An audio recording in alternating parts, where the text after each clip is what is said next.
तो आज हम लोग का नया चैप्टर शुरू होने वाला है, समझे। जो नया चैप्टर वो क्या है, डेरिवेटिव। अगर आपने फॉरेक्स में फॉरवर्ड फ्यूचर ऑप्शन पढ़ा है तो उसी वही चीज यहाँ पर भी है, कोई खास फर्क नहीं है, वही सेम कॉन्सेप्ट है।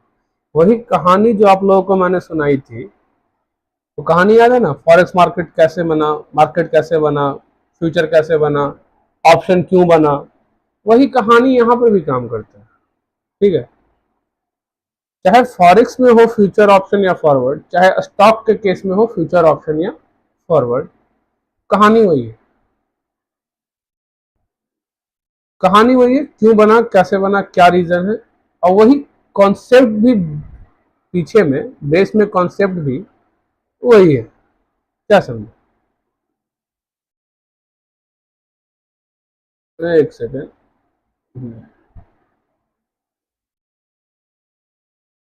अपना एक रुपी रोल ओवर फॉरवर्ड बचा हुआ है, वो इसके बाद हम लोग कर लेंगे। अभी कुछ डेरिवेटिव के बारे में जाने, उसके बाद हम लोग फिर वो करेंगे। तो मैंने क्या कहा था, उस कहानी का एक छोटा सा हिस्सा उठाते हैं।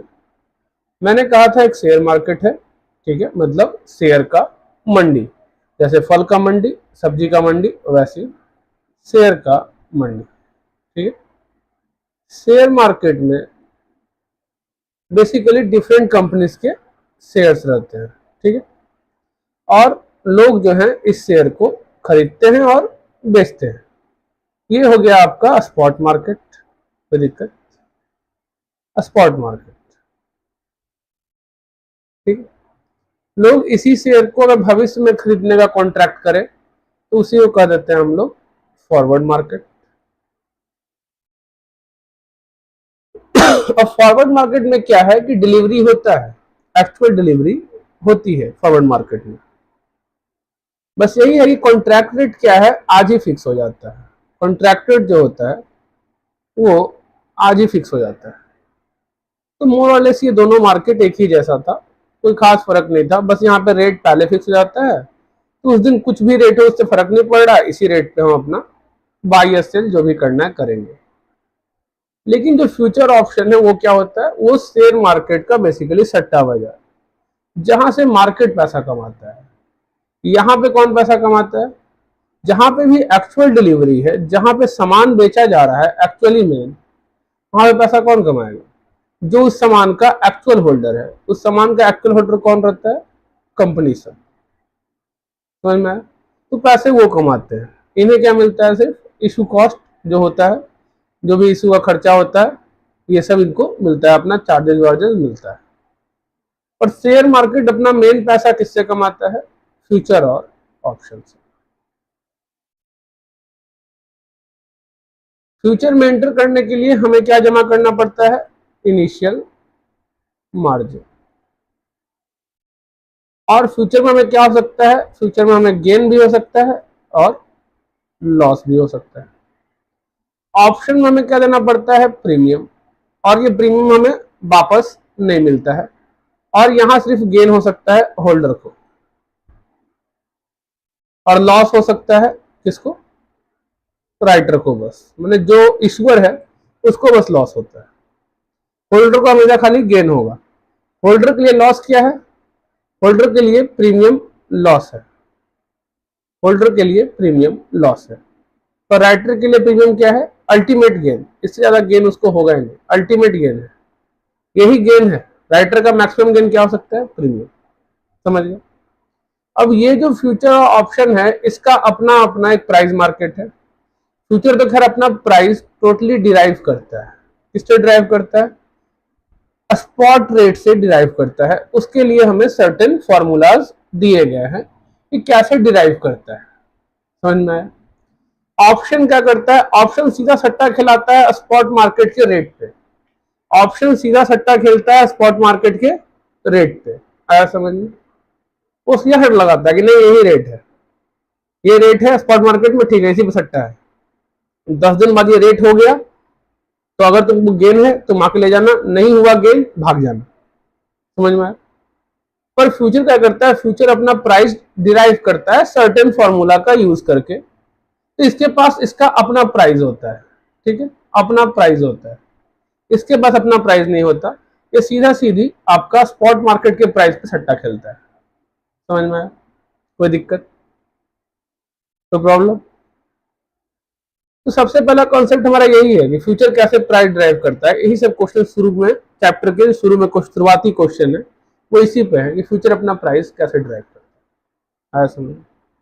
उसके बाद ऑप्शन में प्रीमियम कैसे निकलता है, ये आपका सेकंड टाइप का क्वेश्चन है कि ऑप्शन का प्रीमियम कैसे निकलेगा। अब कोई आदमी प्रीमियम ले रहा है तो कुछ सोच समझ के ही लेगा ना।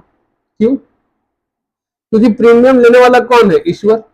ईश्वर को हो सकता है पूरी पूरी तरह से लॉस, उसका गेन क्या है? अल्टीमेट गेन क्या है? सिर्फ और सिर्फ प्रीमियम। तो उसको डर लगेगा ना थोड़ा, तू प्रीमियम निकालेगा ना ऐसा कुछ हिसाब किताब करके कि भैया ठीक है थोड़ा प्राइस ऊपर भी भाग गया तो इतना ही भागे, तो प्रीमियम जो हमको दिया है ना उसी से बस वापस कर देंगे कुछ रुपया, अपना गेन थोड़ा कम जाएगा मेरा।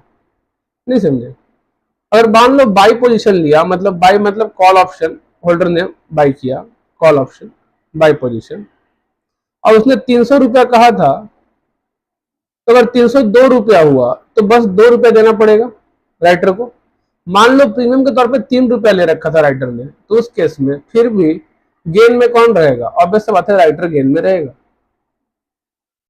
तो कॉल ऑप्शन के होल्डर को फायदा कब होगा? जब ये 303 रुपया से एक्सीड करेगा, 304 रुपया, 305 रुपया। अगर 303 रुपया भी हुआ, क्योंकि बाई पोजीशन में बढ़ने पे फायदा, 303 रुपया भी हुआ तो भी नुकसान में रहेगा। नुकसान फिर नो गेन नो लॉस पे रहेगा, दोनों दोनों का दोनों नो गेन नो लॉस पे रहेगा।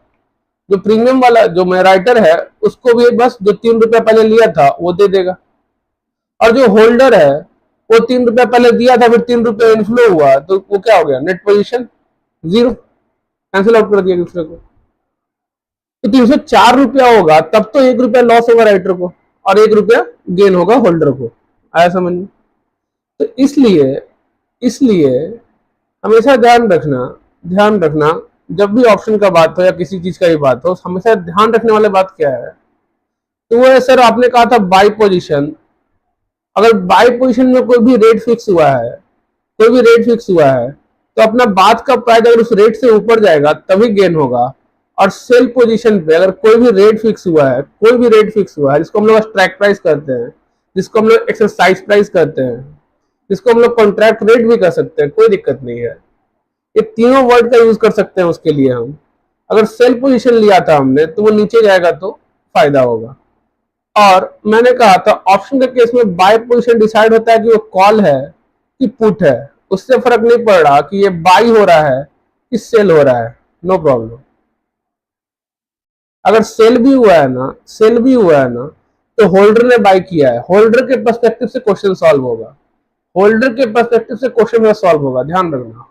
क्वेश्चन सॉल्व कैसे होगा? होल्डर के पर्सपेक्टिव से। अगर होल्डर ने एक्सरसाइज किया तो मुझे लॉस हो जाएगा। होल्डर एक्सरसाइज कब करेगा? जो रेट फिक्स हुआ है उससे अगर एक्सीड करेगा तभी एक्सरसाइज करेगा। तो भले मैं राइटर बन गया हूं, पर मेरा सॉल्यूशन जो होगा वो होल्डर के पॉइंट ऑफ व्यू से होगा कि होल्डर ने एक्सरसाइज कर लिया तो मेरा कैश आउटफ्लो हो जाएगा, क्योंकि उसका गेन होगा तो लेने आएगा तो क्या होगा? मेरा कैश आउटफ्लो होगा। वही पुट ऑप्शन में कहा था, पुट ऑप्शन बाई हो चाहे सेल हो उससे मुझे खास फर्क नहीं पड़ रहा। जब भी पुट ऑप्शन है तो नीचे गिरेगा तभी फायदा होगा, समझ गए? क्यों? क्योंकि वो सेल पोजीशन को प्रेजेंट कर रहा है। ठीक है, किसको? होल्डर को फायदा होगा। ठीक है, लेकिन जब मैंने उसका राइटर बनाऊं तो मुझे नुकसान होगा, ऑब्वियस सी बात है मुझे नुकसान होगा। लेकिन क्वेश्चन सॉल्व कैसे होगा? होल्डर के पॉइंट ऑफ व्यू से। इसलिए मुझे नुकसान हुआ कैसे निकालेंगे कि होल्डर को क्या गेन हुआ। नहीं समझे? जब भी सेल पोजीशन है, ठीक है, किसका? कॉल या पुट का, तो वहां पे पोजीशन ये डिसाइड करता है कि ये बाई है कि सेल। ठीक है, फायदा निकालने का तरीका क्या है सर? सेल नीचे गिरेगा तो फायदा होगा, तो सेल नीचे गिरने पे फायदा होगा। लेकिन अगर मैं राइटर बन गया तो सेल नीचे गिरने पे मुझे लॉस होगा। ये जानने के लिए फिर मैं होल्डर के पर्सपेक्टिव को चेक करूंगा। अब बोलूंगा होल्डर को क्या गेन हुआ, क्या निकालूंगा मैं? होल्डर को क्या गेन हुआ, क्या गेन हुआ। अगर ये निकाल लिया मैंने मेरा क्या लॉस हुआ? निकल गया। अगर होल्डर को गेन हुआ क्योंकि मैं राइटर हूं तो मेरा क्या हो जाएगा? वो लॉस, कोई दिक्कत। यही हमारा कॉन्सेप्ट था डेरिवेटिव के पीछे। जैसा नाम है डेरिवेटिव, मतलब डिराइव करता है अपना वैल्यू किससे? स्पॉट मार्केट से डिराइव करता है अपना वैल्यू। समझ में आया? कोई दिक्कत, कहीं कोई प्रॉब्लम नहीं ना? फॉरवर्ड मार्केट भी किससे ड्राइव करता है अपना वैल्यू? इसी से ड्राइव करता है ना। फॉरेक्स भी जब पढ़ा था तो फॉर्मूला क्या था? Spot rate into 1 plus interest rate divided 1 plus interest rate. Derive किससे हुआ था? स्पॉट रेट से ही ड्राइव हुआ था ना, स्पॉट रेट से ही ड्राइव किया था ना। मतलब ये तीनों चीज जो है, फॉरवर्ड हो चाहे फ्यूचर हो चाहे ऑप्शन, ये तीनों के तीनों का आधार कौन है? Spot market. ये तीनों का तीनों का आधार कौन है? Spot market. तीनों का तीनों किसके ऊपर डिपेंडेंट है? स्पॉट मार्केट पे। किसके लिए? अपना अपना वैल्यू डिराइव करने के लिए, अपना अपना वैल्यू डिराइव करने के लिए, इसलिए उसको नाम दिया गया डेरिवेटिव। बस फ्यूचर ऑप्शन और फॉरवर्ड में फर्क यही है कि फ्यूचर ऑप्शन में एक्चुअल डिलीवरी नहीं होता, फ्यूचर में गेन लॉस दोनों होता है, और ऑप्शन में होल्डर के केस में सिर्फ गेन होता है। लॉस सिर्फ राइटर को हो सकता है, लॉस सिर्फ राइटर को हो सकता है। राइटर का गेन क्या है? सर राइटर का गेन प्रीमियम है, और होल्डर का लॉस क्या है? होल्डर का लॉस प्रीमियम है। समझ में आया? कोई दिक्कत? तो चलिए अपना फर्स्ट क्वेश्चन को देखते हैं और देखते हैं क्या इस क्वेश्चन को क्या ही कहा जाए, क्या इजी क्वेश्चन है, कुछ समझ में नहीं आता सर। सबसे पहला चीज, तीन फॉर्मूला है फ्यूचर मार्केट को अपना प्राइस निकालने के लिए। तीन फॉर्मूला दिया गया है, ठीक है। उन तीन फॉर्मूला में से एक फॉर्मूला है S equal to spot rate equal to E R T, E R T, ठीक है। शायद गलती लिखा गया, एक बार ऊपर आइएगा, फॉर्मूला को देख लिया जाए, कहीं कहीं भूल जाता हूँ, क्या करूँ।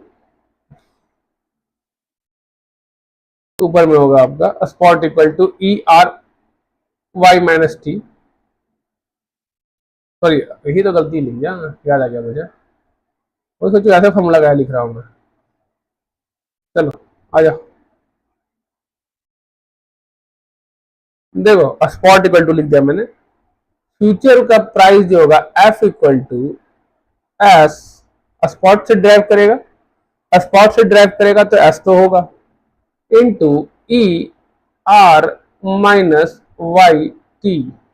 समझिए ई, अच्छा यहाँ पे थोड़ा कट गया, एक सेकंड रुक जा, हट। फ्यूचर का प्राइस निकालने का कौन फॉर्मूला है? F equal to S into E R minus Y T. यहाँ पे ये क्या है सर? ये फॉरवर्ड रेट, फ्यूचर रेट दोनों के लिए हो सकता है, फॉरवर्ड के लिए भी फ्यूचर के लिए भी। एस क्या है? स्पॉट। ई क्या प्रेजेंट कर रहा है? अगर हम कंटिन्यूअस कंपाउंडिंग माने, बचपन में पढ़ा था सिंपल इंटरेस्ट, कंपाउंडिंग इंटरेस्ट। अगर कोई चीज कंटिन्यूअसली कंपाउंड हो रहा, कंटिन्यूअसली मतलब हर आवर, हर घंटे, हर दिन कंटिन्यूअसली कंपाउंड हो रहा हो, तो उसका फॉर्मूला हो जाता है एस ई। ई क्या है? ई है constant, R minus Y T. R क्या होता है? Rate of return, minus Y क्या है?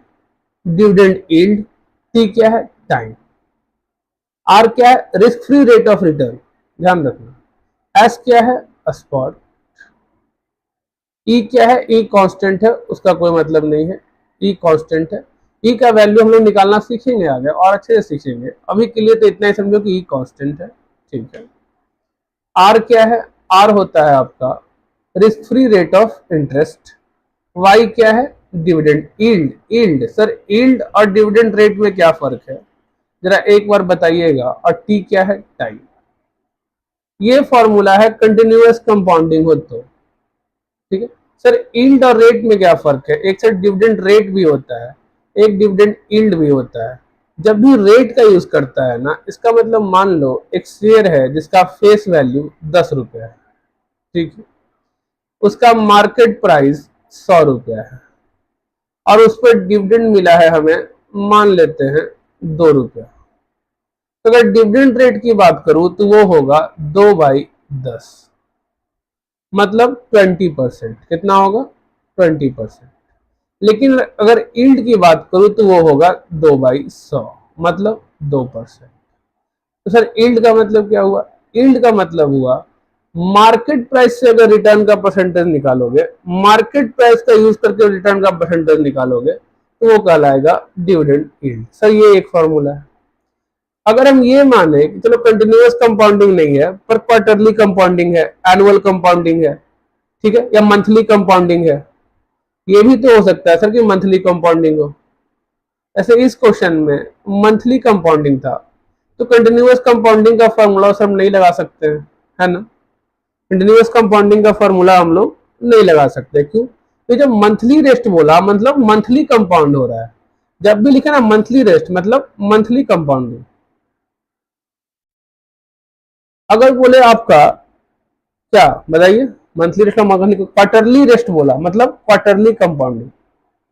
अगर सेमी एनुअली रेस्ट मतलब सेमी एनुअली कंपाउंडिंग। समझ में आ गया सर? कंपाउंडिंग का फॉर्मूला सर क्या था sir? Amount equal to principal into 1+r⁻t था, बताया था ना।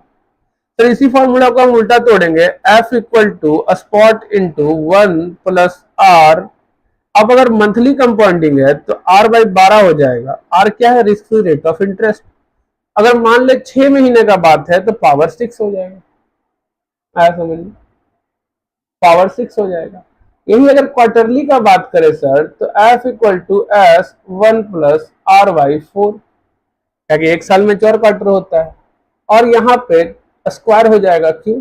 क्योंकि 2 क्वार्टर में 6 महीना कवर हो जाता है, 2 क्वार्टर में 6 महीना कवर हो जाता है, समझ लो। अगर सेमी एनुअली कंपाउंडिंग कर देता है, सेमी एनुअली रेस्ट करता तो क्या होता है? F equal to S 1+r/2, power क्या होता है? 1। क्यों? तो सर एक ही सेमी एनुअल में 6 महीना हो गया ना। आया समझ में? कोई दिक्कत, कोई प्रॉब्लम इन 3 फॉर्मूला को समझने में? ये फॉर्मूला है ही कहने से सिंपल चीज आप बात कर रहे हैं, एकदम आपसे सिंपल चीज का ही बात कर रहा हूँ, ठीक। अगर एनुअल कंपाउंडिंग करता तो क्या होता सर? तो F equal to S 1+r/y 1/2, ठीक है। या फिर 2 साल का बात करता तो स्क्वायर जाता है कि आर उस टाइम क्या रिप्रेजेंट कर रहा है? Annual annual risk free interest को रिप्रेजेंट कर रहा है, ठीक है। अब समझिए एक सबसे इंपॉर्टेंट चीज, इस सब के अलावा एक और चीज है सर। अगर सिंपल इंटरेस्ट का बात हो जाए तो, सिंपल इंटरेस्ट का बात हो जाए तो तब कैसे करिएगा? सिंपल इंटरेस्ट का बात हो जाए तब कैसे करिएगा? तो देखिए, अगर जहां तक बात है सिंपल इंटरेस्ट की, तो हमने सिंपल इंटरेस्ट में क्या पढ़ा था बचपन में? Sir amount equals to principal plus P into R into T, ये हो गया इंटरेस्ट टाइम। और 6 महीने का बात करें तो 6/12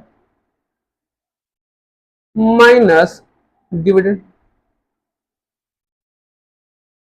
बस इस फॉर्मूला को ए की जगह एफ कर दो, पी की जगह एस कर दो, हो गया, अपना बन गया फ्यूचर फ्यूचर या फॉरवर्ड के प्राइस को निकालने का तरीका। हर चीज में एक चीज कॉमन है सर, स्पॉट रेट लेके ही निकाल रहा है, स्पॉट रेट लेके ही निकाल रहा है, स्पॉट रेट लेके ही निकाल रहा है। अब ये जो रेट निकाल रहा है ये क्या है? थ्योरेटिकल रेट, ये फॉर्मूला बेस्ड रेट है। क्या एक्चुअल मार्केट में सिर्फ और सिर्फ एक रिस्क फ्री इंटरेस्ट ही है क्या फैक्टर? सर 50 फैक्टर है सर, इन्वायरमेंट से लेके इन्फ्लेशन से लेके सब कुछ है। यहां तक एक बिजनेस डिसीजन भी उसका फैक्टर बन सकता है। तो ये तो तब है ना जब थ्योरेटिकली सब कुछ कांस्टेंट मान रहे हैं, कुछ चेंज नहीं हो रहा धरती पे, बस रिस्क फ्री इंटरेस्ट को मान रहे हैं कि ही फैक्टर है। पर यहां पे न्यूमरस नंबर ऑफ फैक्टर है ना, एक फैक्टर तो है। जब एक फैक्टर नहीं है तो एक्चुअल रेट कुछ और हो सकता है। आया समझ में? एक्चुअल रेट कुछ और हो सकता है। तो सर ये एक्चुअल रेट क्यों लाए? समझिए, अगर क्वेश्चन आपसे ये पूछ दे कि अभी आपको फ्यूचर बाई करना है कि सेल करना है, फॉरवर्ड बाई करना है कि सेल करना है, तो क्या करिए? तो उस केस में हम अपना थ्योरेटिकल रेट निकालेंगे, मेरा थ्योरी क्या रेट कह रहा है, और फिर उसको कंपेयर करेंगे एक्चुअल रेट से। एग्जाम्पल बताइए सर, देखिए।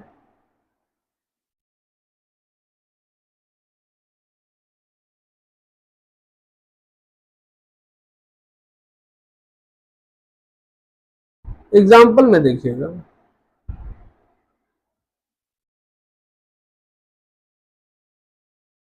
मान लेते हैं कि मेरा थ्योरेटिकल रेट आया, मेरा जो मैंने फॉर्मूला यूज किया उससे मेरा थ्योरेटिकल रेट निकला, ठीक है। थ्योरेटिकल रेट क्या निकल के आया, मान लेते थ्योरेटिकल रेट निकल के आया आपका 100 रुपये, और आपका जो एक्चुअल रेट है जो मार्केट में चल रहा है, जो मार्केट अभी आपको ऑफर कर रहा है, वो है 110 रुपया। अब आप बताइए आप क्या करिएगा। तो खुद सोच के देखिए, आपको लगता है उस सामान की कीमत 100 रुपए होनी चाहिए, पर वो सामान 110 रुपए का है मार्केट में। उस सामान की कीमत 100 रुपए होनी चाहिए, पर मार्केट में वो सामान 110 का है। तो क्या आप उस सामान को खरीदिएगा? मान लीजिए आप एक सेब खरीदने गए, आपको लगता है सेब का दाम 10 रुपया होना चाहिए थे, पर दुकानदार ने 15 रुपया बोला, क्या आप उसको खरीदिएगा? खरीदिएगा? नहीं खरीदिएगा ना, बोलेगा ना 10 रुपया ही दाम है। आया समझ में? इसी का उल्टा करते हैं और एक्चुअल रेट 90 रुपया कर देते हैं।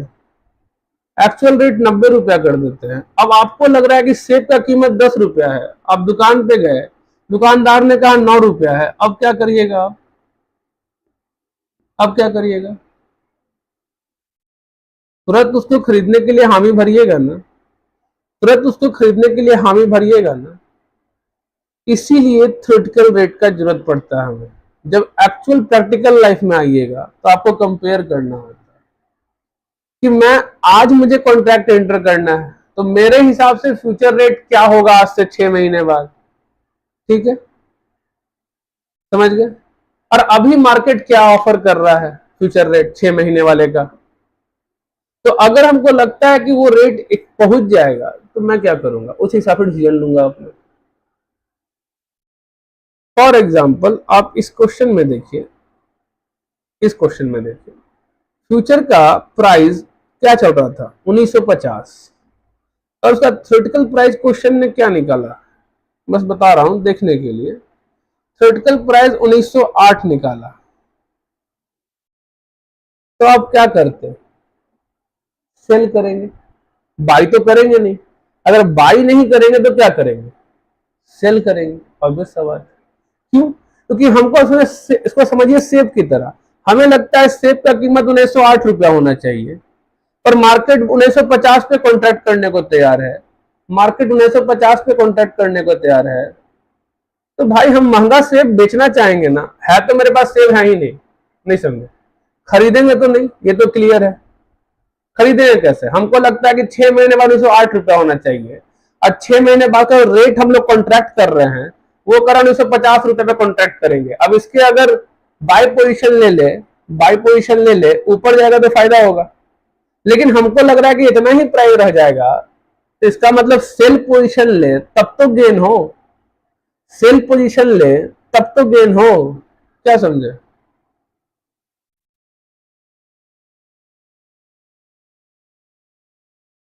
ये इंटर चैप्टर 7 ऑफ कॉस्ट।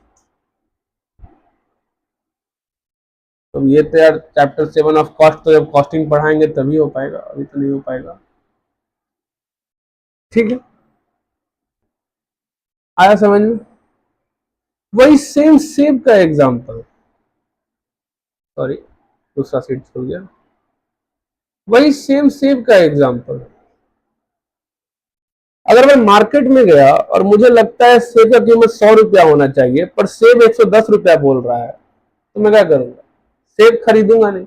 अगर सेब खरीदूंगा नहीं तो क्या करूंगा? बेचूंगा, बेचूंगा, क्योंकि यहाँ पे एक्चुअल में कोई सेब है ही नहीं। फ्यूचर मार्केट में सेब एक्चुअल में एग्जिस्ट कर ही नहीं रहा, समझ में आया? फ्यूचर मार्केट में सेब एक्चुअल में एग्जिस्ट नहीं कर रहा, बस अपना कॉन्ट्रैक्ट हो रहा है कि सेब 6 महीने बाद खरीदने की बात हो रही है, वो कह रहा है कि 110 पे आप मुझसे खरीद सकते हैं, और आपको लगता है कि सेब का कीमत 6 महीने बाद 100 रुपया होना चाहिए, तो खरीदूंगा क्यों? कॉन्ट्रैक्ट करते हैं बेचने का, कितना पे? 110 पे ही। क्यों? क्योंकि मुझे लग रहा है कि 100 रुपया ही रह जाएगा, समझ गए। कब बाई होगा कब सेल होगा ये आप कहीं सेट करिएगा, सेब की तरह। अगर सेब को समझने में दिक्कत होता है, सेब को समझिए, आप मार्केट में गए सेब खरीदने, समझ गए, दुकानदार बोल रहा है 110 रुपए, आपको लगता है 100 रुपए, आप क्या करिएगा? बाई करिएगा किसी हाल में? नहीं बाई करिएगा ना, तो क्या करिएगा? सेल करेंगे सर, दूसरा ऑप्शन है क्या है? बाई नहीं करेंगे तो क्या करेंगे? सेल करेंगे। अगर आपको लगता है कि सेब का कीमत 100 रुपया होना चाहिए और दुकानदार कह रहा है 90 रुपया, तो आप क्या करिएगा? फटक से बाई कर लीजिएगा, अरे सस्ता दे रहा है। सिंपल, इतना ही सिंपल माइंडसेट है शेयर मार्केट में, समझे? सेम शेयर मार्केट को आप लोग हमेशा समझते हैं शेयर मार्केट, अरे मंडी है, शेयर का मंडी है, कहानी खत्म। सब्जी का मंडी, फल के मंडी में जाते हो डर लगता है क्या? नहीं डर लगता ना। इस दुकानदार से रेट पूछते हो, खराब लगा, उस दुकानदार से पूछते हो, रेट खराब लगा, खरीद लेते हो। जहां पे रेट अच्छा लगता है वहां से खरीद लेते हो, जहां पे रेट नहीं लगता अच्छा वहां से नहीं खरीदते हो। वही सेम है शेयर मार्केट। क्लियर? तो अब हम लोग अपना जो फर्स्ट क्वेश्चन है उस पे आते हैं। कॉन्सेप्चुअल क्लियरेंस आपको यहां तक आ चुका होगा, कब क्या करना, कैसे बाई करना, कैसे सेल करना, फ्यूचर क्या है, ऑप्शन क्या है। सेम है सर, जैसे फॉरेक्स में था, वहां पे रुपया था, यहाँ पे शेयर है, वहां पे रुपया था, यहाँ पे शेयर है, बस।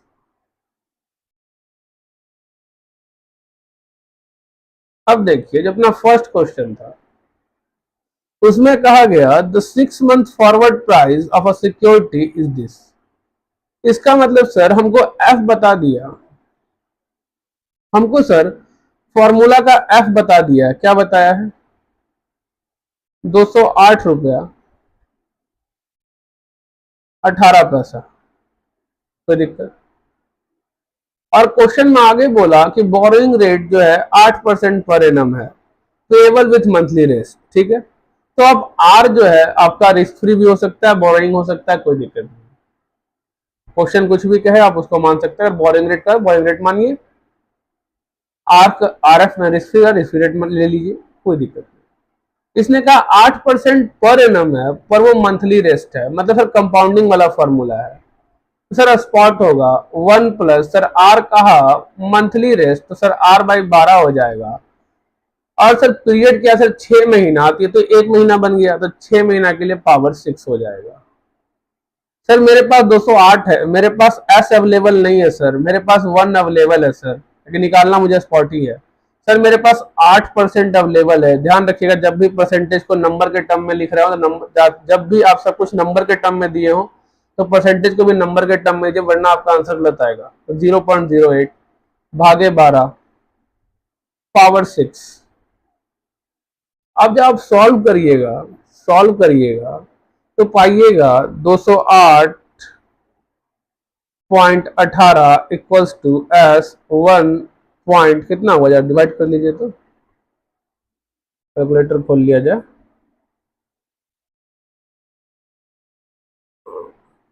0.08 भागे 12 कितना हुआ?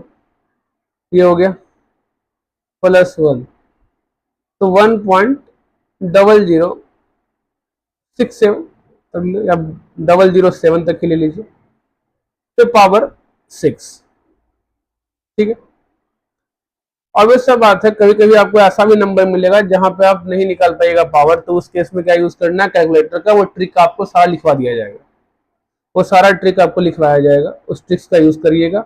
जब भी पावर इस तरह से हो जाएगा, ई का फॉर्मूला का पावर नहीं दिया हुआ है, ई कांस्टेंट है पता है, पर ई का फॉर्मूला, ई का जो पावर पे जो आएगा नंबर, जो आंसर आएगा, उसका आंसर नहीं दिया हुआ है क्वेश्चन में, तो कैसे करना है?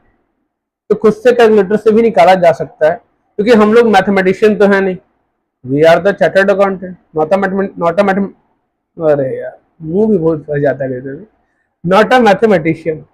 तो हमसे तो उम्मीद रखो नहीं कि 0.08 का क्या आंसर होगा निकाल ले। ठीक है, हमें दो क्वेश्चन निकाल लेंगे, नहीं दो क्या करेंगे? कैलकुलेटर का यूज करेंगे, कैलकुलेटर का यूज करेंगे।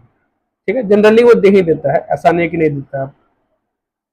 एक बार 6 बार मल्टीप्लाई करना है, 5 बार टिपेंगे, ये हो गया 2 बार, ये हो गया 3 बार, ये हो गया 4 बार, ये हो गया 5 बार। ठीक है, कितना आया?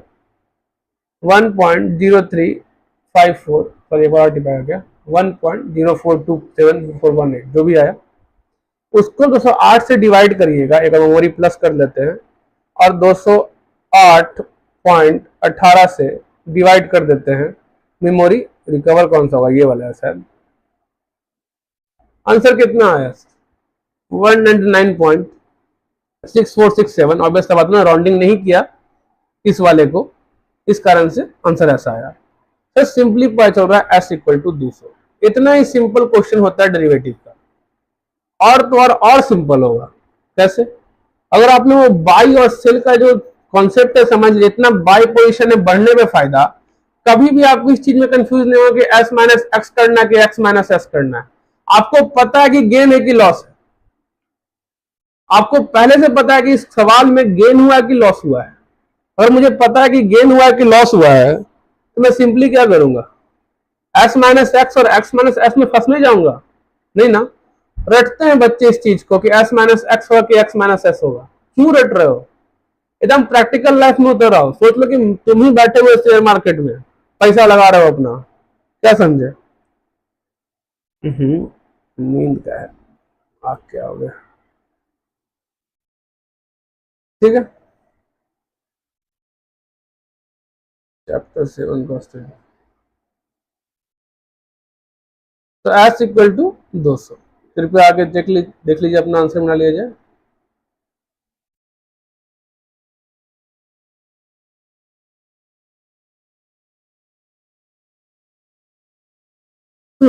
S equal to 200।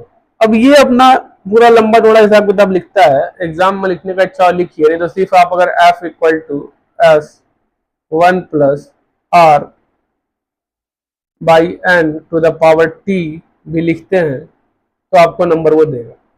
ठीक है, वही तो लिखा भी होगा, हाँ, r by n into T. ठीक, एंटी लिखता है वो, ऐसे बस एंटी लिख देता है, वो बोलता है कि एक हुआ n कितना हुआ 12, t कितना होगा टाइम 6 महीने, और से थोड़े होगा। ठीक है, कोई दिक्कत? आंसर आ गया अपना। अब चलिए अपने दूसरे क्वेश्चन पे आते हैं, वो क्या कहता है। दूसरा क्वेश्चन आपका बात कर रहा है आर्बिट्राज के बारे में। सर ये आर्बिट्राज वही वाला आर्बिट्राज जो कहता है कि बिना पैसा लगाए पैसा कमाएंगे, बिना पैसा लगाए पैसा कमाएंगे। तो कहीं से तो पैसा आएगा ना, क्या करेगा, बोरो करेगा, कहीं से बोरो करेगा। ठीक है, या कहीं भी सेल करेगा, बिना बोरो नहीं करेगा, तो पहले सेल करेगा, इन्वेस्ट करेगा, फिर ऐसे ही निकालेगा। तरीका वही है यहाँ भी, समझिए। आपको इस क्वेश्चन में क्या दिया, आपको इस क्वेश्चन में स्पॉट रेट दे दिया 1800। 6 महीने का एक्चुअल रेट क्या है ये पता है हमको, मतलब जो कॉन्ट्रैक्ट होगा 6 महीने बाद का, जो कॉन्ट्रैक्ट इंटर होगा, ठीक है, वो 1950 रुपया पे इंटर होगा, ये हमको पता है। अब इसको हम बाई करें कि सेल करें, कैसे पता करें? इसी के लिए तो फॉर्मूला है, इसी के लिए तो फॉर्मूला है, समझ में? बोल रहा है बोरो करने का बोरोइंग रेट क्या है, 12%। ठीक है, कोई बात नहीं। अगर 6 महीने का फॉरवर्ड परचेस कॉन्ट्रैक्ट है कोई भी, ठीक है, 6 मंथ फॉरवर्ड परचेस प्राइस क्या होगा ये निकालने के लिए आपको कह दे, इस क्वेश्चन में एक ध्यान दीजिएगा, 12% का, पर कहीं भी आपको ये नहीं बोला quarterly rest, monthly rest, monthly rest, continuous compounding. कहीं क्वेश्चन बोला कंटिन्यूअस कंपाउंडिंग, कहीं क्वेश्चन बोला मंथली रेस्ट। जब क्वेश्चन साइलेंट हो तो हम सिंपल इंटरेस्ट के फॉर्मूला का भी यूज कर सकते हैं। अगर सिंपल इंटरेस्ट के फॉर्मूला का यूज करें तो forward rate, forward price, theoretical forward price क्या होना चाहिए था? जब क्वेश्चन ये साइलेंट हो, कंटिन्यूअस कंपाउंडिंग यूज करना है कि नहीं करना है, या क्वेश्चन जब तक ई का वैल्यू ना दिया हो, मेरे क्वेश्चन का पार्ट में ई का वैल्यू ना दिया हो और क्वार्टरली रेस्ट, मंथली रेस्ट ऐसा कुछ ना लिखा हो, तो मेरे पास एक अपर हैंड है ये अज्यूम करने के लिए कि सिंपल इंटरेस्ट वाला है। क्या कर सकते हैं, सिंपल इंटरेस्ट वाला ये अज्यूम करना पड़ेगा।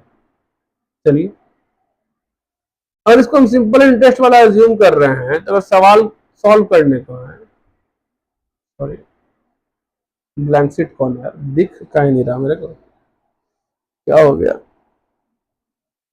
आँख,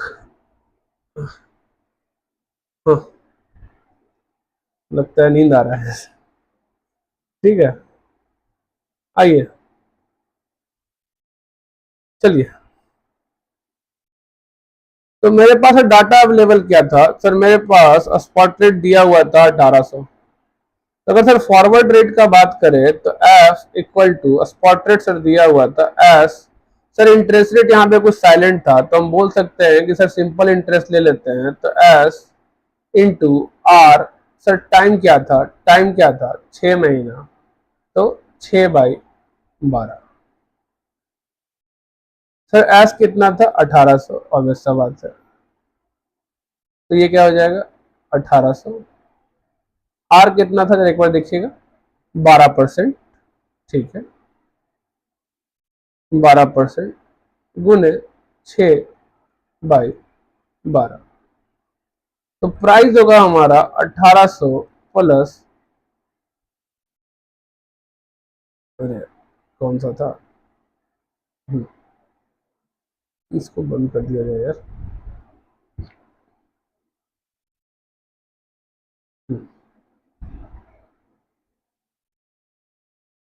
1800 इंटू 12% भागे 12 गुने 6, 108, ये हो जाएगा 1908 रुपया। अब खुद बताइए, आपको लग रहा है एक सेब का सौदा हो रहा है, ठीक है, हमारे पास दोनों ऑप्शन है, सेब को हम खरीद भी सकते हैं बेच भी सकते हैं, 6 महीने बाद का कॉन्ट्रैक्ट है, ठीक है, और वो बोल रहा है, जो सामने दुकानदार बैठा है वो कह रहा है कि ₹1900, कितना है वह देखिएगा, 1950, 1950। अब आप बताइए एक सेब का सौदा हो रहा है, ठीक है, आपको लगता है उस सेब का कीमत 6 महीने बाद ये होना चाहिए, पर दुकानदार कह रहा है नहीं, मैं तो 6 महीने बाद सेब इस कीमत पे, तुम बाय करो सेल करो, दोनों ऑप्शन है, या तो तुम मुझे 1950 पे सेब सेल कर दो, या तुम 1950 पे मुझसे सेब बाय कर लो, कब, आफ्टर 6 मंथ। सेब देगा तो नहीं, और वैसे फॉरवर्ड कॉन्ट्रैक्ट सेब देना पड़ेगा, फॉरवर्ड कॉन्ट्रैक्ट में सेब का डिलीवरी होता है, समझ गए, लेकिन अभी के लिए चलिए समझिए बस। तो अगर मेरे पास एक सेब है और सामने बैठा दुकानदार है, तो बस कुछ है नहीं, तो इस सेब को खरीदने गए थे, हानि रट जाता है मेरा, दुकानदार कह रहा तुम्हें सेल करना चाहे बाय करना है, 6 महीने बाद मैं ये रेट दे रहा हूं, तुमको लगता है कि 1908 रुपया से ज्यादा रुपया उसको नहीं देना चाहिए सेब का, पर वो कह रहा है 1950 लूंगा सेब का, इसका मतलब क्या तुम उससे बाई करोगे इस रेट पे, नहीं ना बाई करोगे, नहीं ना बाई करोगे, मतलब क्या है सर, सेब ओवर वैल्यूड है, सेब ओवर वैल्यूड है, समझ में, यहां पे क्या होगा, forward contract is over valued. तो अगर मैं सेल का कॉन्ट्रैक्ट कर लूं कि ठीक है 1950 पे सेल करूंगा, क्यों, तुम 1950 तैयार है, या तुम उसको बेचो या उससे खरीदो, वो तैयार है उस पर, तुमको लगता है 1908 से ज्यादा कीमत नहीं होना चाहिए, तो अगर बाई कर लो तो नुकसान हो जाएगा ना, तुमको लगता है कीमत यही होना चाहिए, तो बाई तो करोगे नहीं, तो क्या करोगे, सेल करोगे, ऑब्वियस सा बात। क्यों सेल करोगे, सिंपली सर इस पे कॉन्ट्रैक्ट कर लेंगे, इतना कीमत होना नहीं है, कीमत सर इतना पे ही रुक जाएगा, मेरे थ्योरेटिकल हिसाब से, मेरे फॉर्मूला के हिसाब से सर प्राइस इतना पे रुक जाना है, थोड़ा ऊपर नीचे हो सकता है, ठीक है, तो अगर मैं सेल का कॉन्ट्रैक्ट कर लूं तो ऑब्वियस सा बात है, सेल क्या था, गिरने पे फायदा, कॉन्ट्रैक्ट प्राइस ये है सर, गिरेगा तो मुझे फायदा हो जाएगा, गिरेगा, रेट गिरेगा, ऑब्वियस सा बात है 908 पर आ जाएगा, तो मुझे फायदा हो जाएगा, कितना का फायदा हो जाएगा, 42 रुपीज का। अगर मेरा कैलकुलेशन सही बैठ गया तो यही प्राइस रहेगा 6 महीने बाद, यही प्राइस रहेगा 6 महीने बाद, तो मुझे 42 रुपए का फायदा हो जाएगा, कब, अगर मैं सेल पोजीशन में, इसका मतलब ये सेव क्या है, ओवर वैल्यूड, इसका मतलब ये फॉरवर्ड कॉन्ट्रैक्ट क्या है, ओवर वैल्यूड, या फ्यूचर कॉन्ट्रैक्ट में फ्यूचर कॉन्ट्रैक्ट क्या है, ओवर वैल्यूड, क्या है, ओवर वैल्यूड। फॉरवर्ड और फ्यूचर में कुछ खास फर्क नहीं है, एक में बस एक्चुअल डिलीवरी होता है, मैंने सामान सही में दिया जाएगा, सेव सही में दिया जाएगा, और एक में सही में सेव नहीं दिया जाएगा, ठीक है। तो अब आर्बिट्राज जो है करने वाला, आर्बिट्रूगर जो है वो क्या करेगा, वो क्या करेगा? तो अपना सर वहां तो फॉरेक्स में अपना बेचता खरीदता या बोरो वोरो वाला केस था, यहाँ पे क्या करेगा आर्बिट्रूगर? यहाँ पे वो दो पोजीशन लेगा।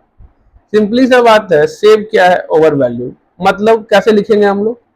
देखिए, तो इस तरह से लिखता है आपका किताब, आपको कैसे लिखना है वो समझिए। किताब क्या लिखा?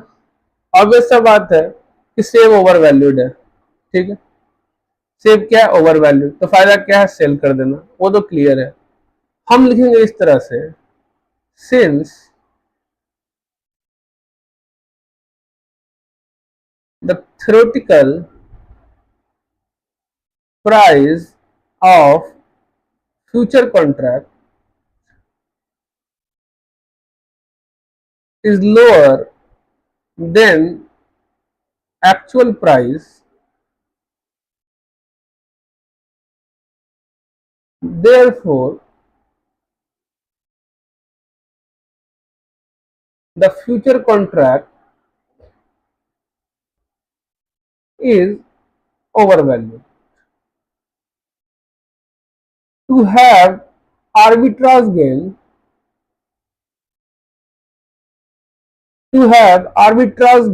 arbitrugger लिख लीजिएगा, आर्बिट्रूगर स्पेलिंग बड़ा अजीब है।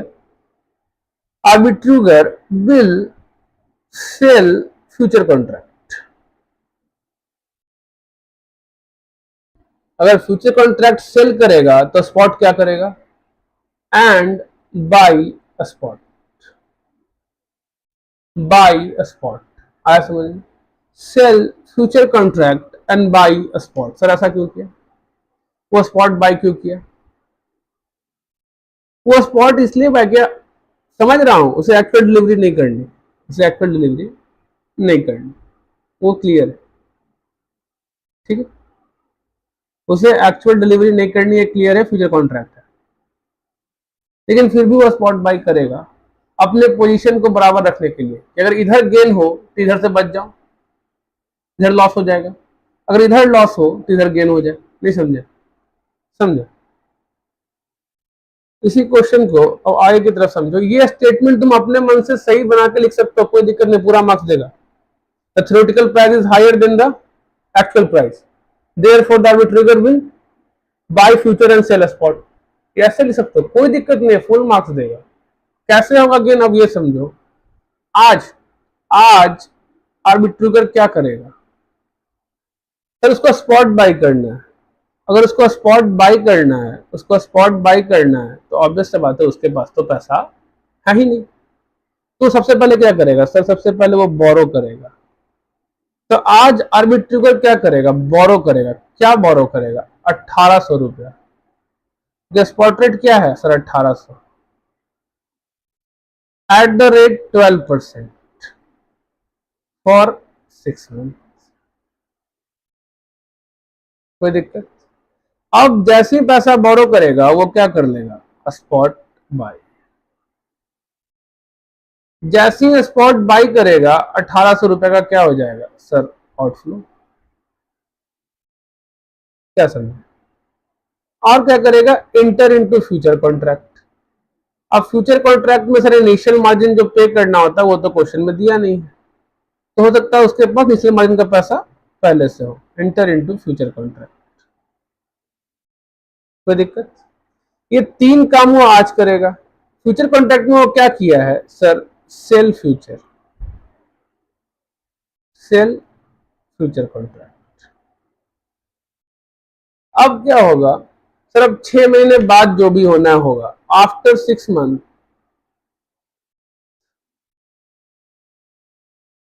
क्या होगा बताइए? सर उसने जो बोरो किया उसका पेमेंट करना पड़ेगा।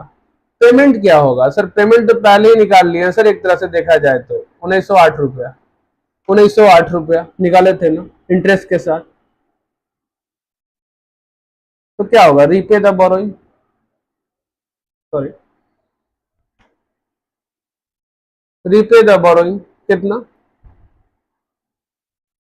1908 रुपये। ये क्या है? आउटफ्लो है, और बेस्ट बात है, रीपे करेगा तो आउटफ्लो हो जाएगा। लेकिन सर स्पॉट जो बाई किया था उस टाइम, वो स्पॉट को अब सेल कर देगा।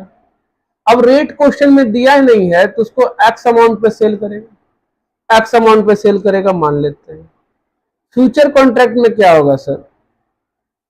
फ्यूचर कॉन्ट्रैक्ट में ये होगा बाबू कि फ्यूचर कॉन्ट्रैक्ट का प्राइस हमें तो पता नहीं है, हमें ये पता है कि 1950 पे कॉन्ट्रैक्ट हुआ है, 1950 पे कॉन्ट्रैक्ट हुआ है, ठीक है।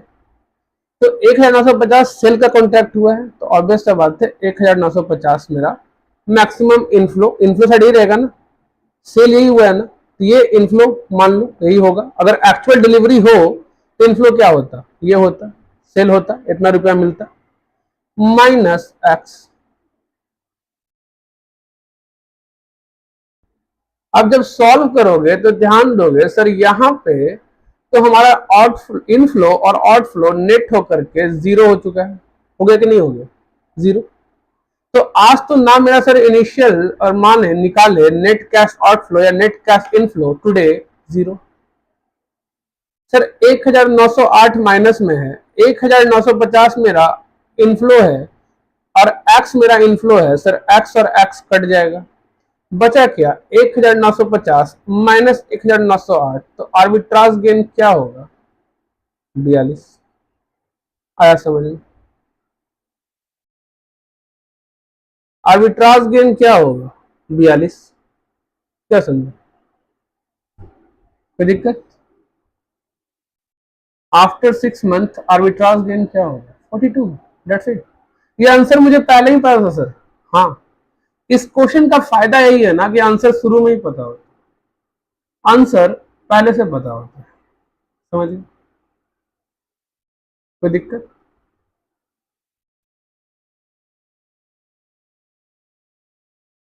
सर इसका उल्टा वाला पोजीशन, अगर गलती से फ्यूचर फ्यूचर बाय का हो जाता तो, अगर फ्यूचर बाय का होता तो स्पॉट सेल क्या होता? स्पॉट सेल क्या होता? शेयर स्पॉट सेल होता ना, पोजीशन उल्टा होता ना। अगर मेरा गलती से आया था सर बाय फ्यूचर, मतलब सर अंडर वैल्यूड था फ्यूचर कॉन्ट्रैक्ट, अंडर वैल्यूड था। मान लो तुम्हारा 1908 रुपया करता है और रेट 1900 रहता, इसका मतलब क्या होता? कि अंडर वैल्यूड है, ओवर वैल्यूड नहीं, अंडर वैल्यूड है, हम बाई करेंगे, बाई करेंगे। अगर बाई फ्यूचर करते हो, सेल स्पॉट करते, तो स्पॉट सेल करके हम करते क्या? रुपया मिलता, रुपया मिलता, वो रुपया को क्या करते हैं सर? पहले करते सर सेल स्पॉट। मान लेते सर सेल स्पॉट करने पे, मान लो अभी के लिए मेरा जो फ्यूचर का रेट है, एक्चुअल रेट है, वो 1900 रुपया है, ठीक है। उसके लिए सॉल्व कर रहे हैं, 1950 नहीं 1900 रुपया है। अब मेरा 1908 रुपया आया है थ्योरेटिकल, तो हमको पता है कि 8 रुपया का आर्बिट्राज गेन होगा, चाहे जैसे निकाले, ठीक है। आज क्या करते हैं? तो सर ऑब्वियसली तो बाय फ्यूचर सेल स्पॉट होता, तो आज करते क्या? सबसे पहला काम सर स्पॉट सेल करते और हमें मिलता कितना? 1800 रुपया। इस 1800 रुपया को हम क्या करते सर? इन्वेस्ट कर देते, 1800 रुपया को इन्वेस्ट कर देते at the rate 12% for 6 month. अब सवाल सर इसको इन्वेस्ट कर देते और उसके बाद सर हम बाय फ्यूचर कर लेते। अब फ्यूचर कॉन्ट्रैक्ट में सर इनिशियल मार्जिन का पेमेंट करना होता है, पर यहाँ पे क्योंकि बोला नहीं है कुछ क्वेश्चन मार्जिन के बारे में, तो हम अज्यूम करेंगे कि मेरे पास मार्जिन अवेलेबल होगा, ठीक। तो मेरा नेट पोजीशन यहाँ पे क्या बचा? जीरो, ना कैश आउटफ्लो ना कैश इनफ्लो। आफ्टर 6 मंथ क्या होता? कुछ नहीं कर रहा मैं, आपको लग रहा है मनी मार्केट हेज पड़ रहा है, जैसे ऑब्वियस बात है मनी मार्केट हेज की तरह ये सॉल्व होता है, कुछ नहीं है, ठीक है। सर सबसे पहले तो अब क्या है कि मेरे पास पहले शेयर भी नहीं था, हम स्पॉट सेल किए पर किसी और का शेयर किए, तो उसको वापस खरीद के देना होगा वो शेयर, समझिएगा। मार्केट में ये भी होता है, अगर हम स्पॉट सेल करने का बात करें तो मेरे पास शेयर हो चाहे नहीं, हम बेच सकते हैं किसी और से लेकर के, लेंडिंग स्कीम करता है उसको। तो हमने किसी और का शेयर बेच दिया था, पर वो इंसान कहा कि हमको वो शेयर वापस कर देना, तो उसे वो शेयर वापस भी तो करना होगा।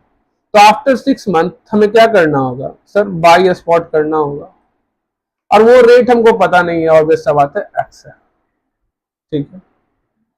उसके बाद दूसरा चीज जो आएगा सर, हमें इन्वेस्टमेंट किए थे ना, तो इन्वेस्टमेंट से इनफ्लो आएगा ना, तो रिटर्न फ्रॉम इन्वेस्टमेंट, रिटर्न कितना इन्वेस्टमेंट से? टोटल रिटर्न, सब ले करके, तो सर 1800 रुपया लगाए थे, 12% पे लगाए थे, 6 महीना से और सब आते 1908 रुपया मिलेगा। ये तो सर क्लियर है हमको। ये बाई करेंगे सर, ये माइनस होगा ऑब्वियस सा बात। अब सर गेन लॉस का बात आया फ्यूचर मार्केट में। फ्यूचर मार्केट में तो फ्यूचर मार्केट में हमको पता नहीं है, जो भी हो, ये जो एक्स था स्पॉट, ऑब्वियस सा बात है, वो मेरा हो जाएगा इधर। क्यों इधर लिखा सर आपने? 1900 रुपया जो है कि हमने बाई कॉन्ट्रैक्ट किया था, तो जो भी पे करना होगा मैक्सिमम यही पे करना पड़ेगा अगर एक्सपेक्ट डिलीवरी हो तो। अब यहां तो हम एक्सपेक्ट डिलीवरी नहीं कर रहे हैं, लेकिन जब हमने बाई किया तो मेरा मैक्सिमम क्या हो सकता है आउटफ्लो? 1900 ही देना पड़ेगा फ्यूचर कॉन्ट्रैक्ट में। आएगा क्या वो नहीं पता, मैंने कि वो अप गया कि डाउन गया नहीं पता, तो वो एक्स है ऑब्वियस सा बात। पर जो मैक्सिमम मेरा आउटफ्लो हो सकता है वो क्या है? 1900 रुपया। ठीक है, ये जो x माइनस एस या x माइनस एक्स करते हैं, सिंपल कॉन्सेप्ट यही है, जब भी बाई पोजीशन होगा ना, बाई पोजीशन जो होता है, यहाँ स्पॉट x है, हमने x माइनस एस किया।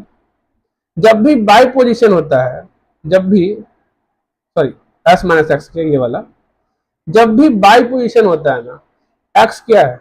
Strike price, exercise price. ये फिक्स क्यों हुआ था? बाई के लिए फिक्स किया तुमने, बाई के लिए, तो मैक्सिमम क्या पे करना पड़ सकता है? Outflow. The minus represent the outflow, you take the buy position outflow, इसलिए एस माइनस एक्स। जब भी हम बाई करेंगे तो एस माइनस एक्स, ऐसे याद रखो। वैसे तो मैंने सिंपली बताया था कि जितना भी बाई कॉन्ट्रैक्ट है, जितना भी बाई कॉन्ट्रैक्ट है उसका क्या होगा? बढ़ने का फायदा। अब ये एस अगर इससे ज्यादा होगा, आगे वाले क्वेश्चन में होगा जहां एस दिया होगा, जहां पे एस का वैल्यू दिया रहेगा, ठीक है, तो उससे निकाल देंगे वो क्लियरली गेन हुआ कि लॉस हुआ। पर यहाँ नहीं दिया हुआ है तो हम लोग एक्स मान के एक्स माइनस होने से। अब होगा क्या यहाँ पे? सर सीधा दिख रहा है, ये कट जाएगा, आर्बिट्राज गेन क्या होगा? 8 रुपया। ये पहले से पता था हमें, समझ में आया? तो तुम्हें मैंने एक उल्टा पोजीशन भी बताया, अगर गलती से हमारा बाय फ्यूचर और सेल स्पॉट हो जाए। अपने किताब में जो भी क्वेश्चन है वो सेल फ्यूचर बाय स्पॉट का है, बाय फ्यूचर सेल स्पॉट का कोई भी क्वेश्चन किताब में नहीं दिया। ठीक है, जनरली एग्जामिनर पूछता भी नहीं है, बट ठीक है, जाना जरूरी है ना, कैसे होगा। सर स्पॉट क्यों ले रहे हैं, स्पॉट कॉन्ट्रैक्ट क्यों कर रहे हैं? समझो, जब हमने फ्यूचर इंटर किया ना, तो स्पॉट भी इंटर करेंगे। क्यों? इसका गेन तो उसका लॉस, उसका लॉस तो इसका गेन, उल्टा पोजीशन लिया है ना। मान लो इसी में हमने उल्टा गेन पोजीशन लिया, मान लो स्पॉट रेट निकल के आ जाए 2000 रुपये, 2000 रुपया, ठीक है, तो अब मुझे स्पॉट बाय करके पे करना होगा, अब ऐसा बात है 2000 रुपया मेरा आउटफ्लो हो जाएगा। पर इसी को हम सेट ऑफ कर पाएंगे अपने यहां से, क्योंकि यहां मुझे गेन हो जाएगा, फ्यूचर में मुझे गेन हो जाएगा, क्योंकि मैंने बाय पोजीशन लिया था, क्योंकि मैंने बाय पोजीशन लिया था 1900 पे लिया था, तो यहां से मुझे गेन मिल जाएगा। और यहां मेरा अगर लॉस भी हो गया, तो ये गेन मुझे बचा लेगा। अगर इसी का उल्टा हो जाए, यहां लॉस हो जाए, तो यहां जो गेन हो, सॉरी यहां तो लॉस हुआ ही था, यहां अगर गेन हो जाए, यहां अगर गेन हो जाए तो यहां मुझे लॉस होगा, ऑब्वियस बात है। क्यों? यहां लॉस का, यहां गेन, यहां लॉस। रुक जाते हैं कुछ सेकंड, ठीक है, यहां सर गेन कैसे होगा? बाई कितना, सेल कितना? 1800 पे। अगर यहाँ 1700 हो जाए, 1700 रुपया हो जाए, तो यहां तो गेन हो जाएगा, यहां तो गेन हो जाएगा 300 का, दिख रहा है गेन है, पर यहां पे लॉस हो जाएगा ना, लॉस हो जाएगा ना, हो जाएगा कि नहीं हो जाएगा? लॉस हो जाएगा ना, समझ गए? कोई दिक्कत? यहां पे लॉस हो जाएगा ना, क्लियर है ना? 1700 माइनस 1900 बाय पोजीशन था, बाय पोजीशन था इसका, तो बढ़ने में फायदा होता। आया समझ में कैसे होता है, कैसे एक दूसरे को बचाता है? ऐसा नहीं कि लॉस जीरो हो जाएगा, थोड़ा बहुत लॉस को सेट ऑफ कर पाएगा, थोड़ा बहुत लॉस, पूरे लॉस को खत्म नहीं कर देगा।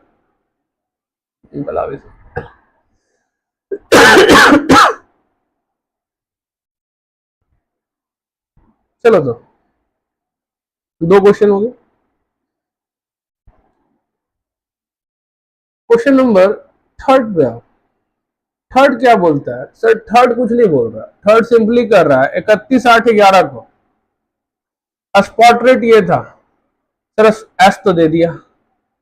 रिस्क फ्री इंटरेस्ट रेट ये था सर, आर भी दे दिया, आर भी दे दिया। ठीक है सर, आपने ई क्यों लिखा? जरा ध्यान से देखो, ई का वैल्यू दे रखा है, जैसे ही ई का वैल्यू दे दिया, कहने का मतलब कंटिन्यूअस कंपाउंडिंग, चाहे लिखे चाहे नहीं, वो क्वेश्चन कर रहा है सॉल्व करने के लिए कंटिन्यूअस कंपाउंडिंग से, आया समझ में? ठीक है सर, तो आर भी दे दिया। क्या वाई भी है? हाँ सर, डिविडेंड यील्ड भी दिया है स्टॉक का, और जनवरी से लेके ऐसे लिख दिया है लास्ट तक। पर अब हम देखेंगे पीरियड कितना है, कितना मंथ का है ये कॉन्ट्रैक्ट, कितना मंथ का है। तो ध्यान से देखेंगे सर, ये जब आज का डेट था, आज सर 31/8 का था, और ये कॉन्ट्रैक्ट जो एंड हो रहा है वो डेट सर 31/12 दे रहा है। इसका मतलब सर 31/8 तो सर 8वां महीना खत्म हो गया सर, 8वां खत्म, 9वां महीना से सर 9वां सितंबर है, अक्टूबर है, नवंबर है, दिसंबर है, ये 4 महीने हैं। इनका हम एवरेज कर लेंगे, इनका हम एवरेज कर लेंगे यील्ड का। तो 3 + 3 + 4 + 3 का एवरेज कितना होगा बताइए तो जरा। 3 + 3 + 4 + 3 का average divide by 4, sir 3.25%। Sir Y भी मिल गया हमें। अगर वाई ना दिया तो कोई दिक्कत नहीं है, तब उसके इसमें फॉर्मूला SERT होता खाली। वाई दे दिया तो R - YT होगा, समझ गया? सर एस कितना है? 2200। ई तो कांस्टेंट है सर। आर कितना है सर? दे दिया आपका 0.08%। वाई कितना है सर? 0.0325। टी कितना होगा सर? 4 महीना, 4/12, 4/12। ये तो एनुअल है ना, ये एनुअल है, ये एनुअल है, 4 महीने का चाहिए, तो 4/12। जरा सॉल्व करिएगा तो सिंपल है, 2200 इंटू ई के ऊपर कितना रहेगा पावर, जरा निकालिएगा एक बार। 0.08 माइनस 0.0325 इक्वल टू 0.0475 इंटू 4/12 कितना आया? 0.0583। ठीक है, ई 0.01583 का वैल्यू क्या है? 1.01593। इतना ही इजी क्वेश्चन होता है। अगर आपसे पूछ दे एमसीक्यू में कि फ्यूचर का प्राइस क्या होगा, तो 3 को फॉर्मूला है, वो 3 फॉर्मूला पे जो फॉर्मूला सूट करे उसको पुट कर दीजिए। अगर क्वेश्चन साइलेंट है तो हम उसे कंटिन्यूअस कंपाउंडिंग नहीं मानेंगे। अगर क्वेश्चन ने रेस्ट नहीं लिखा है तो हम उसे quarterly compounding, monthly compounding, semi annual compounding भी नहीं मानेंगे। क्या मानेंगे? Simple interest. सिंपल इंटरेस्ट कहाँ निकल, निकालिएगा क्या होगा? 2200। वैसे इसका आंसर तो पहले से सर 2200 इंटू यही करना था, मालूम था हमें यही आएगा, लेकिन फिर भी एग्जाम में आपको बताना होगा अगर वो डिस्क्रिप्टिव में आ गया तो। 2200 गुने 1.01593 कितना आया? 2235 रुपया, 0.046। देख लीजिए, ठीक है, राउंडिंग कर दिया है 0.05। कोई दिक्कत, कहीं कोई प्रॉब्लम? तो अब चलिए अपने दूसरे क्वेश्चन पे आते हैं। ये फिर आर्बिट्राज वाला लग रहा है सर, हाँ ये आर्बिट्राज वाला ही है। अब आर्बिट्राज वाला को कैसे सॉल्व करें सर? काफी इजी है, अभी तो आर्बिट्राज सीखा हमने।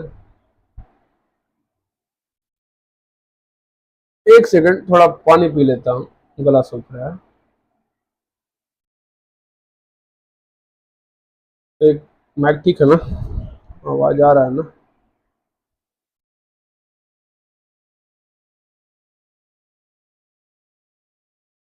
ठीक, आवाज।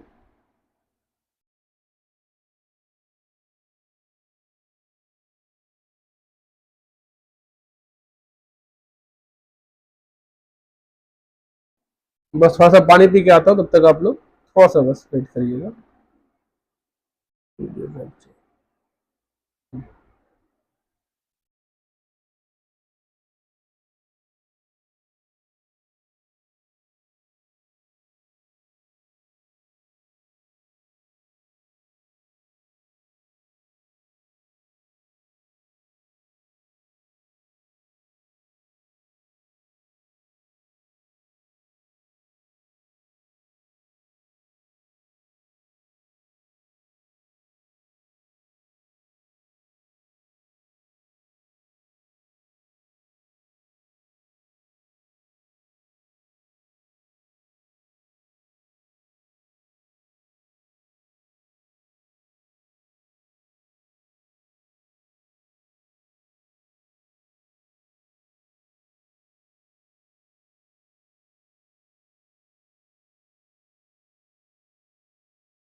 चलिए, वेलकम बैक। अब ये देखिए क्वेश्चन नंबर 4। कुछ नहीं, अपने यहाँ दूगो मार्केट, उसका नाम बस लिख दिया, उससे डरना क्यों, लिखे नाम, क्या दिक्कत। Calculate the price of 3 month PQR future if PQR face value is 10। Face value से क्या ही मतलब है मुझे, अरे जब मार्केट में उतर रहा है तो मार्केट प्राइस से मतलब है। फेस वैल्यू क्या हो तो किताब का चीज होता है, बुक वैल्यू, किताब, किताब मतलब क्या, books of account. Books of account में वैल्यू क्या होता है, कंपनी एक्ट के हिसाब से एक शेयर का वैल्यू 10 या 100 से क्या मतलब है, हम लोग मार्केट में बात कर रहे हैं ना, तो सिर्फ मार्केट प्राइस से मतलब है। और वो क्या है, and the 3 month future price quote is 230 and 1 month for borrowing rate is 15%। Dividend जो एक्सपेक्टेड है वो 25%, और मेरा स्पॉट रेट क्या है 220। क्या मैं इसे थ्योरेटिकल प्राइस निकाल सकता हूँ? थ्योरेटिकल प्राइस निकाल सकता हूँ, आराम से निकाल सकता हूँ। क्या थ्योरेटिकल प्राइस निकाल के देखिए। थ्योरेटिकल प्राइस क्या होगा sir, F equals to S, question क्या था यहाँ पे, क्वेश्चन फिर से साइलेंट था। Continuous compounding, monthly rest, quarterly rest, कुछ नहीं बोला। फिर क्वेश्चन क्या था, साइलेंट था। जब भी क्वेश्चन साइलेंट हो जाए मैं सिंपल इंटरेस्ट यूज करूंगा, मेरे पास एग्जाम में ये अपर हैंड है। जैसे ही क्वेश्चन साइलेंट हो जाए मैं क्या करूंगा, सिंपल इंटरेस्ट, कहानी खत्म। चलिए सिंपल इंटरेस्ट यूज करते हैं, S plus S into R into T, interest का हो गया, माइनस डिविडेंड भी तो है, S into R into T. तो स्पॉट रेट कितना है सर, 220, कोई दिक्कत नहीं। तो सर ये क्या हो जाएगा 220। बोरोइंग रेट कितना है, इसको आर नहीं वाई लिखिए ताकि आपको डिफरेंस पता हो, ये डिविडेंड का है, ठीक है। 15%, तो 0.15। टी कितना है जरा बताइए, 3 महीना,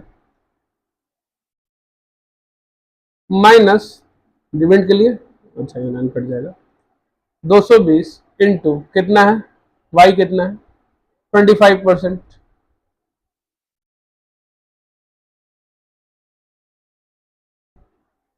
क्या कोई दिक्कत, निकालिएगा जरा। सर इंटरेस्ट का हो जाएगा 220 गुने 15% गुने 3/12, सर 8.25। तो 220 प्लस 8.25 माइनस क्या होगा, माइनस होगा 220 गुने 0.25 इंटू 3/12, 13.75। तो मेरा थ्योरेटिकल फ्यूचर प्राइस क्या होना चाहिए, थ्योरेटिकल फ्यूचर प्राइस क्या होना चाहिए, तो मेरा थ्योरेटिकल फ्यूचर प्राइस निकल के आएगा -13.75, 214 रुपया 50 पैसा। समझ में आया, कोई दिक्कत। अब समझिए, इस फॉर्मूला को आप ऐसे भी कर सकते थे sir, S plus S into R minus Y T, कोई दिक्कत नहीं है, आंसर सेम आता, कर लीजिए। 15 में -10% हुआ, -10%, तो 220 इंटू -0.10 गुने 3/12, 220 इंटू 0.10, आगे लीजिए, 220 इंटू 0.10 इंटू 3/12, ये स्पॉट प्लस होता है, ऑब्वियस सा बात है, जरा निकाल के देखिए। सर 220 इंटू 0.10, ऑब्वियस सा बात है ये टोटल माइनस में हो जाएगा क्योंकि माइनस में है, ये माइनस में है, ठीक है, ध्यान रखिएगा। ये क्या है, माइनस है, तो साइन चेंज कर लीजिए, -0.10 गुने 3/12, 5.5 प्लस 220, 214.50। आया समझ में, ऐसे भी किया जा सकता था कि हम सीधा लिख दे formula S plus S into R minus Y into T, ठीक है, कोई दिक्कत। सर ये हमको लग रहा है कीमत होना चाहिए। अगर ये आपको लग रहा है कीमत होना चाहिए, ये आपको लग रहा है कीमत होना चाहिए, तो हम चेक क्या करेंगे सर? हम चेक करेंगे जाकर के कि कीमत है क्या फ्यूचर का, 3 महीने बाद का तो रेट फिक्स हो रहा है, वो कीमत क्या है? 230 है सर। तो आप बताइए क्या आप खरीदना चाहिए ऐसा चीज को जिसका आपका कीमत लग रहा है ये होना चाहिए, और वो कह रहा है नहीं ये कीमत होगा? खरीदिएगा नहीं ना, दुकान से भाग जाइएगा ना, दुकान से भाग जाइएगा। आप जाइए बाय द वे सेब खरीदने से, सेम एग्जांपल, सेब खरीदने, ठीक है, सेब खरीदने जाइए, आपको लग रहा है 14 रुपया 50 पैसा होगा, और सामने वाला दुकानदार का 230 रुपया, क्या आप खरीदिएगा? नहीं खरीदिएगा ना, तो क्या कॉन्टेक्ट करिएगा सर? खरीदेगा उससे क्या कॉन्टेक्ट करेंगे? अगर सेल फ्यूचर होगा तो आर्बिट्राजर जो है, आर्बिट्रूगर जो है, वो गेन करने के लिए क्या करेगा? ऑब्वियस सा बात है, सेल फ्यूचर बाय स्पॉट। उसका रीजन क्या देगा वो? उसका रीजन ये देगा कि थ्योरेटिकल फ्यूचर प्राइस जो उसको लग रहा है वो कम है। इसका मतलब कि जो फ्यूचर कॉन्ट्रैक्ट है वो ओवर वैल्यूड है। Since the future contract is over valued, for arbitrage gain the arbitrager will sell future and buy spot. Simple एक लाइन लिख सकते हैं, आपका इच्छा है लिखिए, कोई दिक्कत नहीं, सिंगल लाइन से आंसर हो सकता है आपका, कोई नंबर नहीं कट रहा। एफएम में तो नंबर आपके लिखने पे है ही नहीं, एफएम में नंबर आपके सही आंसर आने पे। और इसका आंसर हमें अभी ही पता है। आंसर कैसे ही पता है बोलेगा कोई? सर 230 माइनस 14.50 यही आर्बिट्राज गेन होगा, इससे ज्यादा आर्बिट्राज गेन हो ही नहीं सकता है। 15 रुपया 50 पैसा यही गेन होने वाला है, 15 रुपया 50 पैसा यही गेन होने वाला है, हमको अभी से पता है। बस उसको निकालना है, बताना है, उसको अब बताना है, तो कैसे बताएंगे? तो एग्जाम में बताने का आप सही तरीका सीखिए। ऐसे लाइन खींचिएगा, हाथ से खींचिएगा, कोई दिक्कत नहीं है, और ऐसे लाइन खींचिएगा, और एक लाइन ऐसे खींचिएगा, और लिखिएगा टुडे, लिखिएगा आफ्टर 3 मंथ।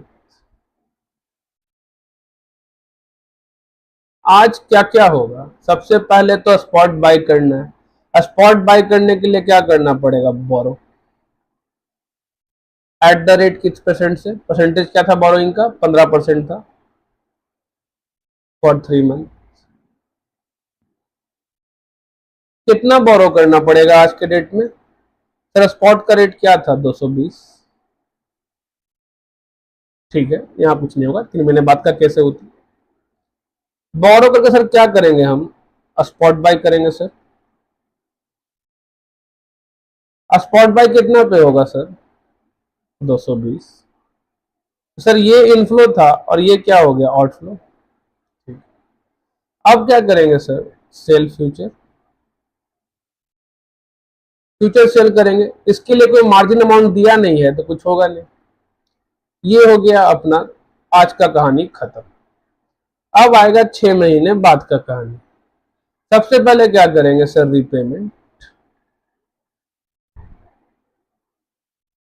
जहां तक बात है रीपेमेंट का, तो 220 प्लस इंटरेस्ट करेंगे, पर डिविडेंड मिला भी तो है, तो रीपेमेंट माइनस डिविडेंड। सर कुछ इनफ्लो भी हुआ था, कुछ पेमेंट भी हुआ था, तो नेट नेट का अगर बात करें तो यही तो चीज आया था, तो 14 रुपया 50 पैसा। अगर इसको अलग अलग भी लिखना चाहे तो 220 प्लस 8.25, 228 रुपया 25 पैसा, 228 रुपया 25 पैसा हमको पे करना होगा। लिख लीजिए, करना होगा ना। पर एक इनफ्लो भी तो होगा 3 महीने बाद, क्योंकि हमने क्या किया था स्पॉट में। कितना इनफ्लो होगा बताइएगा जरा, क्या आया था वो? 13 रुपया 75 पैसा, ये इनफ्लो होगा, ये तो आउटफ्लो होगा, ऑब्वियस सा बात। अब क्या होगा सर? रिपेमेंट हो गया, डिविडेंड हो गया। सर स्पॉट बाय किए थे ना, अब स्क्वायर अप करेंगे इसको, मतलब सेल करेंगे। सर स्पॉट सेल करेंगे, रेट नहीं मालूम है, अगर क्वेश्चन में रेट दिया तो रेट लिखते, रेट नहीं दिया तो एक्स लिख लेंगे। सर अब फ्यूचर बाय करेंगे, क्यों? स्क्वायर अप करना है ना इसको भी, तो सेल किए तो अब बाय कॉन्ट्रैक्ट करना होगा। स्क्वायर अप के लिए ऐसे लिखा जाता है बाय फ्यूचर। बाय करेंगे सर, पहले सेल किए थे ना, सेल किए थे कितना पे किए थे? वो रेट क्या था? 230। वो कॉन्ट्रैक्ट रेट क्या था 230, कहां चला गया 230, क्या समझे?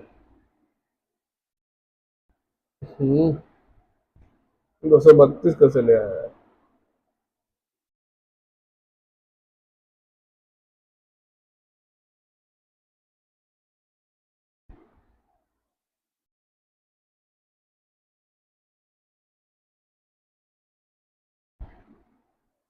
अच्छा, इस क्वेश्चन ने डिविडेंड को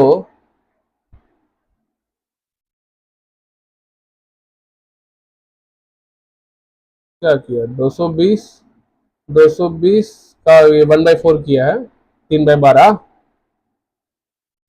अच्छा, डिविडेंड रेट दिया है, फॉर गॉड से ऐसा गलती कैसे हो गया?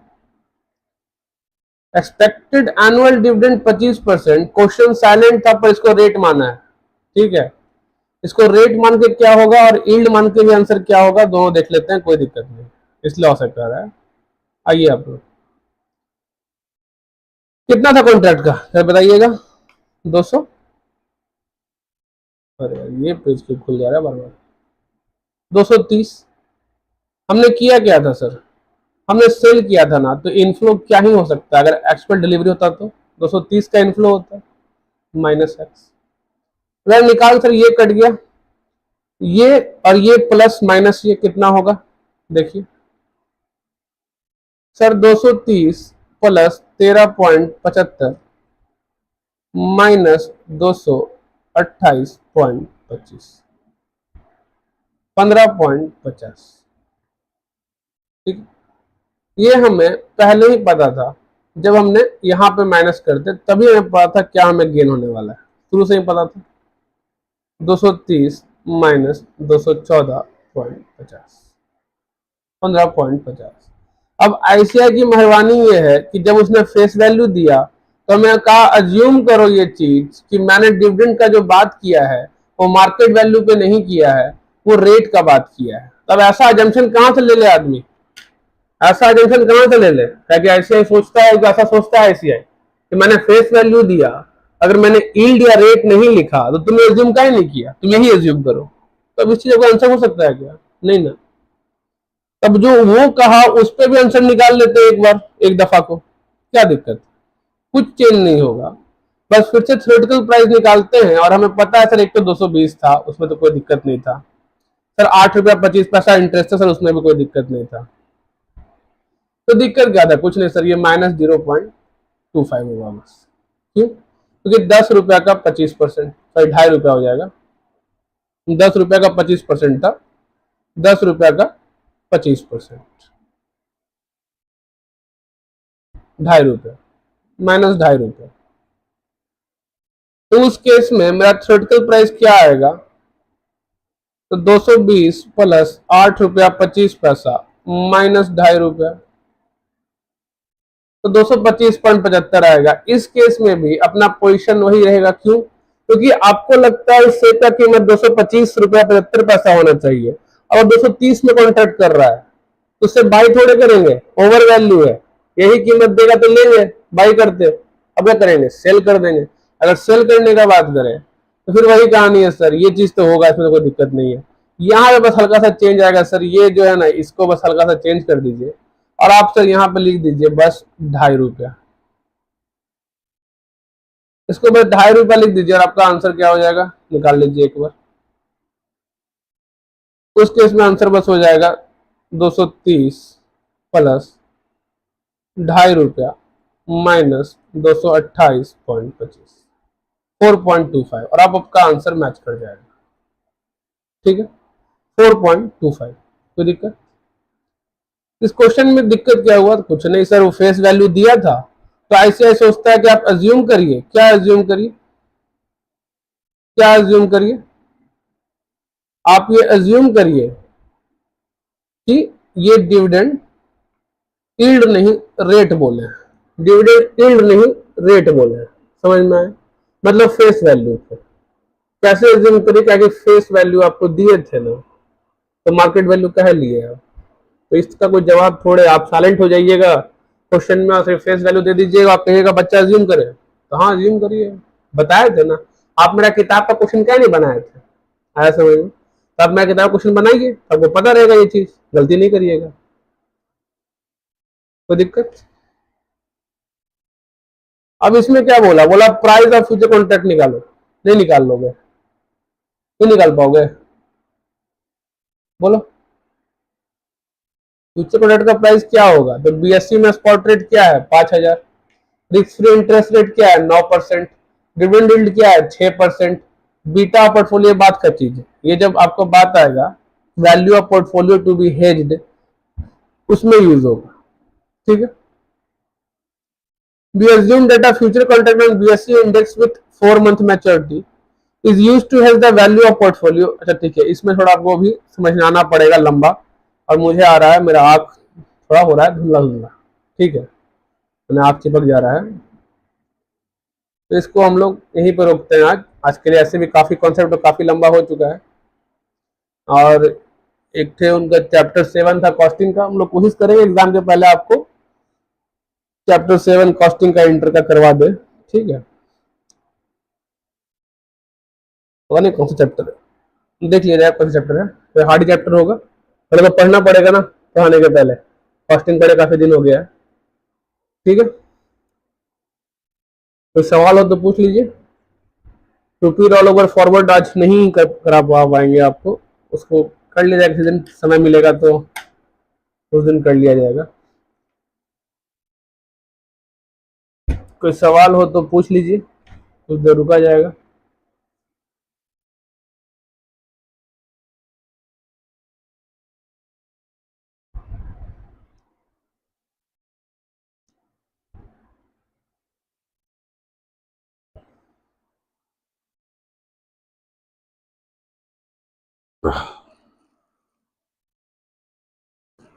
तो हो जाता है।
आपका लिंक सारा दिया हुआ है टेलीग्राम चैनल का, वहाँ ज्वाइन कर सकते हैं, वहाँ पर आपको अपडेट होता रहता है कब क्या होना है, ठीक है।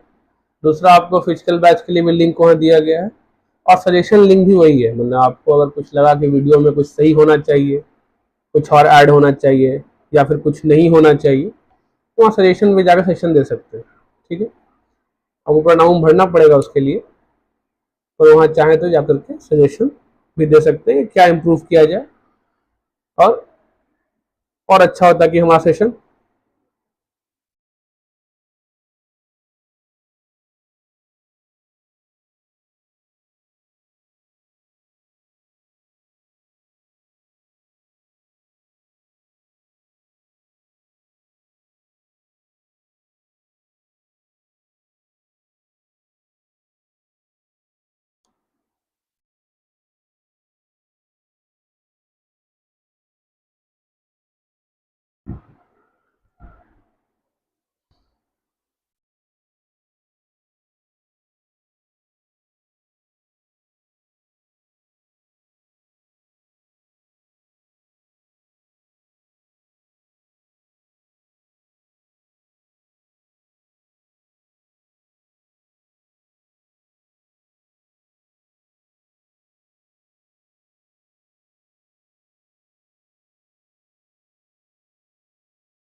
हम्म,